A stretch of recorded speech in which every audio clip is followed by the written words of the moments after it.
What's up, everybody? Welcome to Botchilism. This is episode 2. Today, we're going to talk about being in the weeds, which, if you are in the restaurant business, means you are so far behind that you don't know what to do with yourself anymore. This happens when tickets, which are the printouts that we get in the kitchen that tell us what's on your meal, modifications, sauce on the side, stuff like that. We get a little printout, which we call a ticket, and you take the tickets as they come in and you try to cook in the order of the tickets, and that's how you keep the flow of the kitchen going. Now, being in the weeds is when there are so many tickets that you're just behind and you don't know how to get out. And it's the worst feeling in any kitchen when you suddenly realize that you're in the weeds. How does this happen? Any number of reasons. There's this thing we call flat sat. When a restaurant first opens, if there's a line, suddenly everyone's seated at the same time, and all of a sudden everyone needs food at the same time. That's called flat sat. That's when all the tickets come in really fast, fast and furious, and tickets start to back up.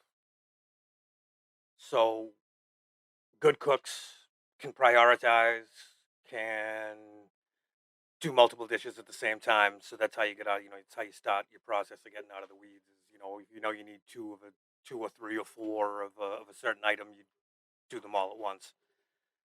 Um, so there's a basic overview of in the weeds, but we're going to go into more depth. I just want people to understand that when you sit down in a busy restaurant, there's a lot of things going on in the background that that basically facilitate food coming out of the kitchen. Um, so I'm sure you've been to a busy restaurant and had to wait, and I know how frustrating that can be. But there are reasons for that. Like I said, the ticket's backing up because it's so busy. So try to be a little more patient when within reason. If your wait's really long, then of course, you should tell someone that you've been there for a long time. They probably know, but don't hesitate to call your server and be like, listen, we've been here for 45 minutes and we haven't gotten any food. That's a long time to wait. So don't be shy. Speak up, but do it politely and professionally. So here's what happens in the kitchen when tickets start to roll in. There's usually someone called an expediter. So the expediter's main job is to keep the flow of the kitchen going. They keep the tickets in order. They tell you you have four of these that you need to do. They tell you if it's a time thing, if one dish requires two or three stations. Saute and prep and steamer and fry. If all those elements need to come together at the same time, it's the expediter's job to make sure that they're all fired at the right time. That the say it's a steak. The steak is going to take longer than the vegetables that go on the side, so you fire the steak, and then it's your job as expediter to keep in mind how long it's going to take for those vegetables to cook. So when the time comes, you fire the vegetables. The expediter is the last line of defense. They're also making sure that the dish is plated properly, that it looks good, that the plates are clean. The expediter is the general. And when you're in the weeds, that's who you lean on. You lean on the expediter because they're the ones that stay calm. I mean, it's their job to stay calm. And they run the show. I need this, I need three of these, I need four of these, fire this, fire that. They're also the ones who the servers report to if there's something wrong. If you get your plate of food and it's not what you ordered or it's not cooked correctly, the expediter who has to refire and redirect everyone to make sure that everything's going smoothly. So the expediter is the linchpin that holds the kitchen together and really keeps the flow from getting out of hand. And then once it does get out of hand, it's the expediter who tries to rein it back in, and, you know, rallies the troops. And there's usually a pep talk involved. And good cooks just know that you're going to be in the weeds. Once you're in the weeds, you just do your best to work your way out of it. Um, so you know, without the expediter, it tends to be a little more chaotic. It's tough to have a kitchen without an expediter. So the stations, each station's different. Stations in a kitchen is what we call one section of the kitchen that only does like the range or the stove saute station, because that's where all the pan cooking is done. So that's the saute station, which is usually your best cook because the saute is usually the busiest station. It's got the most elements. They're doing side dishes, they're doing main dishes, they're doing seafood, they're doing all the proteins unless there's a grill. And if the grill, then proteins go on the grill. Um, in Asian restaurants, there's a wok station. There's usually one or two woks and someone cooking on the woks. Um, there's usually a cold station, which is where all your salads or sandwiches and stuff like that come out of, which is often the expediter, because it's easy to do cold preparations because you're not cooking anything. You're pretty much constructing dishes more than cooking dishes. So it's easy to construct dishes and still maintain the tickets. So most, if they're not just an expediter, they're usually on the cold station. And sometimes fry is part of that too. But fry station just literally works the fryers. So when the tickets come pouring in, it's important to make sure that your station is exactly where it needs to be. Because if you're not prepped out correctly, then once you're in the weeds, you're going down, and you're going down hard and fast. And then the whole kitchen has to try to pick up the slack. And again, I'll talk about it all the time. Preparation is the most important thing in a kitchen, because if you're not prepared, you're gonna fail, and you're gonna fail fast. Um, I've worked with good cooks. I've worked with bad cooks. Um, Bad cooks are the ones that think they know what they're doing, and they just don't. They're not prepared. They don't know the proper techniques. They don't. It doesn't matter what the resume looks like. Some people are just bad cooks, and a bad cook can set a whole service on fire. No pun intended. Um, a bad cook doesn't bounce back as well as a good cook. Um, so the most important part of being in the weeds is regrouping. And when you look up and there's so many tickets that you can't count them, there's like a general deep breath and a moment of silence in the kitchen before everyone just goes to battle. And that's where the good cooks are. They regroup quickly and easily, and can work their way out of the weeds pretty quickly. All days. Let's talk about all days. This is the easiest way to get out of the weeds for the cook, not so much for the expediter. Um, Not all kitchens have a ticket printer at every station. So sometimes it's just the expediter who gets the tickets, and he calls out all the orders to the cooks. And if it's a verbal command, then you have to remember how many of everything you need. And that's most of the kitchens I've worked in. That's the way it was. They were verbal. It was a verbal kitchen. The chef or the expediter called out all the dishes that were coming in as they came in. And as a cook, it was your job to remember how many of each thing you had to cook, which after a certain point is absolutely impossible. That's when you learn how many dishes you can hold in your head before you can't remember what you have to cook. And a good cook has a high level of dishes that he can remember. And when it falls apart, you can't remember anymore. You ask for an all day, and an all day is a crutch. It's a cook's best crutch. You ask for an all day, and the expediter or the chef, whoever's at the expo station, writes down for you all the things that you have up to that point that you have to cook. 3 of this, and 4 of this, and this, and this, and they hand it to you, and you keep it on your station, and now you know how far behind you are, and it helps you catch up, because then you can prioritize what's going to take the longest, and what's going to cook the best in the time that you have. So an all day is a cook's best friend, because once you're so far gone, you can't get back on your own. Which is flow. The kitchens have to flow, and they have to flow like a dance. There's heat, there's steam, there's sharp objects, there's hot oil. So if you're in the weeds and everything's busy and you're losing it, you can't lose the flow of the kitchen. You can't pass by someone behind them without saying behind, which is a rule of the kitchen anyway. You never walk behind anybody without saying behind you or behind, or something to alert them that you're there, because it's dangerous, and they could turn around with a hot pan or a knife or anything in the kitchen, sharp or hot. The flow between stations is so important. If it's a multi-component dish, and one component's coming off a saute, one's coming off of fry or something, they all have to go together. The flow there is it boils down to communication, and that's the most important thing, is timing. I'm 3 minutes out. You see it on TV sometimes when they do these cooking shows. I'm 3 minutes out on the beef, and that lets the person cooking the other component know that they have 3 minutes to cook the rest of the dish. So the flow between the stations is super important. And when that breaks down is when you're seeing the effects in the dining room, and it's taking longer to get the plate to the table. Um, being in the weeds, the flow. It's it's a it's a mechanism, and if the mechanism isn't working perfectly, it's going to take longer to get the dish to the table. Normally, and what we expect is ideally is from the time the ticket prints to the time we're putting the dish in the server's hands. Ideally, the ultimate best time you can do is 12 minutes. That's not always the case, but you never want it to be 25, 30 minutes.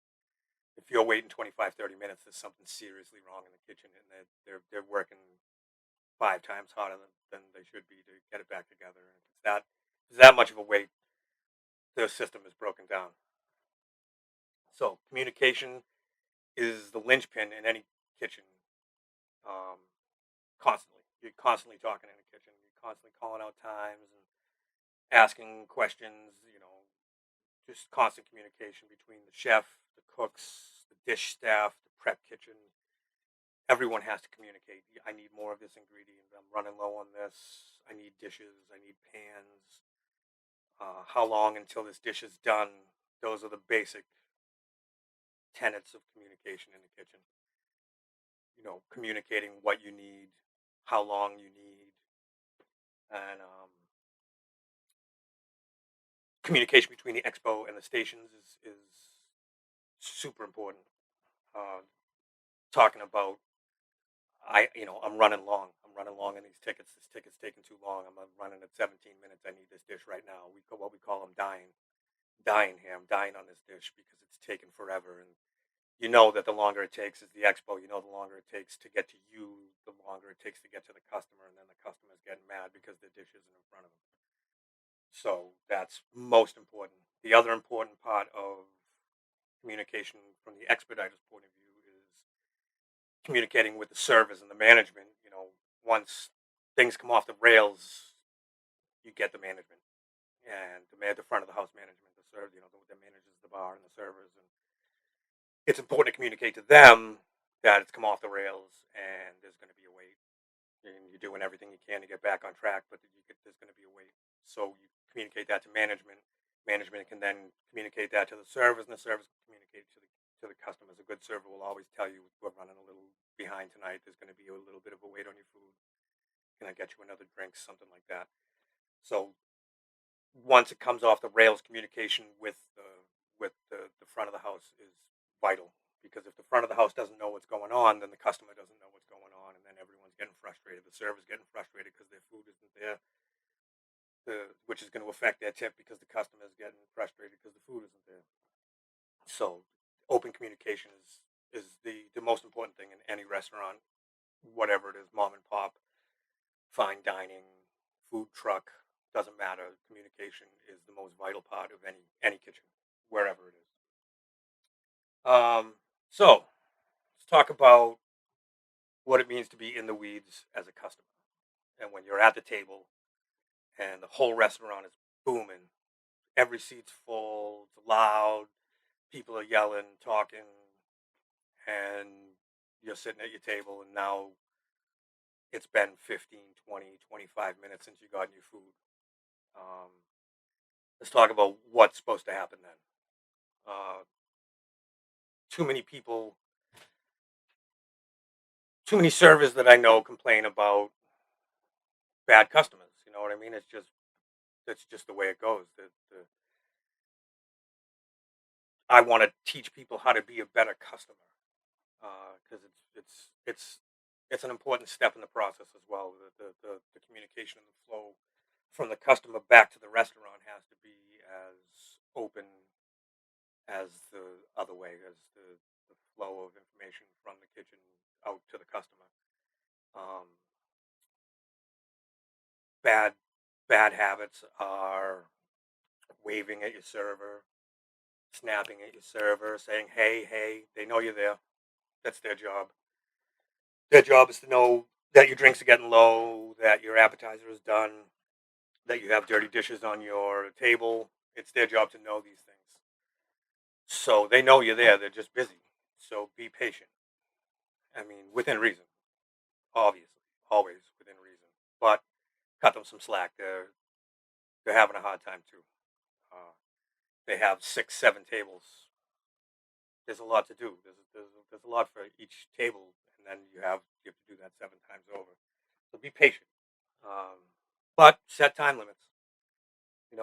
From the time you sit down and order, which is more important from the time you order, give them half an hour. And if there's nothing going on in half an hour, then you call them over and say, hey, very politely call them over and say, hey, we've been here for half an hour and, there's no food on our table. I'm sure they already know, but have an open conversation with them. Don't just let the frustration build. Just have an open conversation with your server. They'll be happy to, you know, do whatever they can to help you.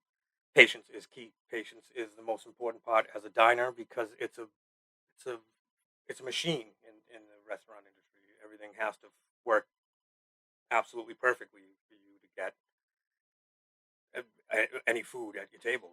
It's just something that if it falls apart, there's going to be a delay, and you have to be patient. You have to know that when you sit down at a busy restaurant, there's a good chance your food might take a little longer because it's busy, and you have to keep that in mind, and you have to give them some leeway when it comes to that, which leads to the most important thing.